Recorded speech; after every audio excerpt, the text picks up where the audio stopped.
আসসালামু আলাইকুম ভিউয়ার্স, আশা করি সবাই ভালো আছেন। তবে বাংলাদেশের অবস্থা একদমই ভালো না, বাংলাদেশ ভালো নেই। ভারতবাসীদের পানির যে বাঁধগুলো ছিল বাংলাদেশের সাথে, এই সকল বাঁধগুলো খুলে দেওয়া হয়েছে।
বাংলাদেশের 8টি অঞ্চল অলরেডি ডুবে গিয়েছে।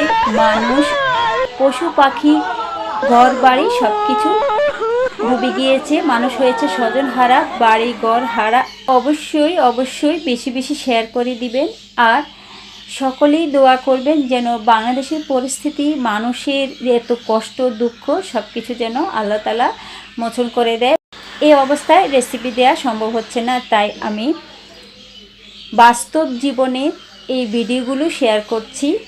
ফ্রেন্ডস, পানি আর পানি, মানুষ, অনেক বাচ্চারা মারা গিয়েছে, বৃদ্ধ লোক, মা বাবা, অনেকে বাবা মা হারিয়েছে, বাবা মা অনেক সন্তান হারিয়েছে, হারাচ্ছে।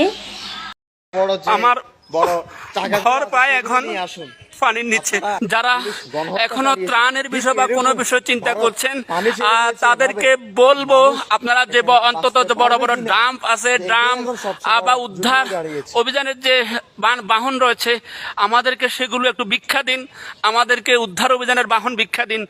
সারা দেশের মানুষের কাছে উদ্ধার অভিযানের বাহন ভিক্ষা চাচ্ছি। আসছি আমার বাড়ির দরজায়। আমার বাড়ির দরজায় এখন প্রায় গলা পরিমাণ পানি। আমার ঘর প্রায় এখন পানির নিচে। আশা করি ভিডিওটি দেখে বুঝতে পারছেন বাংলাদেশ কতটা ভয়াবহ অবস্থা দিয়ে যাচ্ছে। সো সবাই ভালো থাকবেন, সুস্থ থাকবেন, সকলের জন্য দোয়া করবেন। আল্লাহ হাফেজ।